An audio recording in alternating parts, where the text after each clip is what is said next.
avis lecture, en attendant Godot, Samuel Beckett.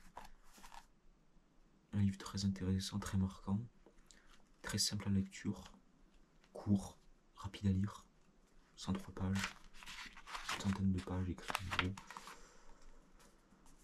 Quand je dis que c'est un livre marquant, c'est un livre absurde. J'apprécie beaucoup ce genre de livre. C'est du théâtre. Il y a deux gars, Estragon, Vladimir, qui attendent Godot. On ne sait pas qui c'est, mais voilà, ils attendent toujours. Après, il y a des situations tout aussi loufoques les unes que les autres. Les rôles s'interchangent.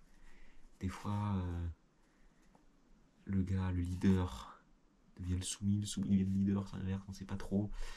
Est-ce qu'il y a de l'amitié entre les deux? Des fois, t'as l'impression qu'ils s'aiment, puis des fois, ils se connaissent pas du tout, puis des fois, ils sont durs entre eux. C'est très très bizarre, mais c'est très agréable de suivre ça parce qu'on essaie de trouver la logique dans ça. Et il semble y en avoir une, des fois, il semble pas y en avoir une. C'est hyper instable, mais c'est. Comme je dis, ça se lit vite. Ça a toujours, en fait, ça a du sens. Je veux dire, c'est un dialogue entre des personnages. Ils échangent.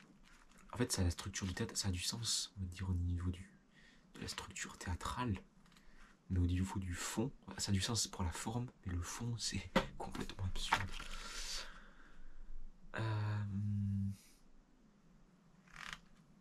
Non, ça se lit vraiment bien. Ouais, aussi, on a deux autres personnages qui arrivent.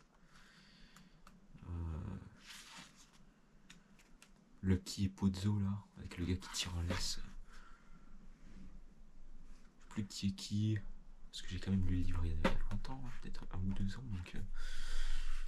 Mais ce qui me reste en tête, c'est vraiment le côté absurde et le côté agréable à la lecture. Juste aussi derrière le livre, ce post-face, je sais pas comment on appelle ça. D'une lettre de Beckett à Michel Pollack. Je crois que j'ai relu vite fait, là il explique lui-même. Il écrit ça en total impro.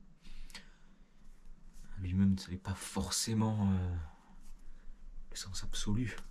Il écrit ça vraiment en total impro, et donc ça c'est vraiment un livre, je dirais l'intérêt. C'est un livre qui me donne, enfin qui donne envie, en tout cas il m'a donné envie, non seulement de jouer du théâtre, certes, parce que ça peut être marrant, mais surtout d'écrire des pièces de théâtre, parce qu'on se dit c'est accessible.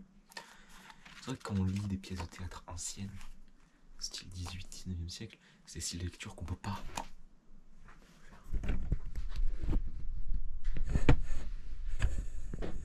Je disais, c'est un livre qui donne envie d'écrire des pièces de théâtre, dans le sens où, vu que l'auteur l'a écrit, je dirais en total impro, c'est quelque chose qui semble accessible.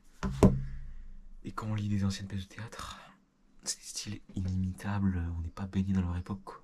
C'est des choses qu'on peut pas reproduire, ou alors à la mode perroquet en imitant, sans avoir le vécu, leur vécu.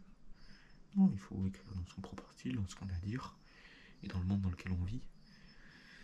Pas prendre d'expérience. Après, oui, c'est pas des gens qu'on a pris, comme je dis, les dramaturges, ceux qui écrivent des pièces de théâtre, c'est pas aléatoire, quoi. Hein, c'est des gens qui ont l'expérience,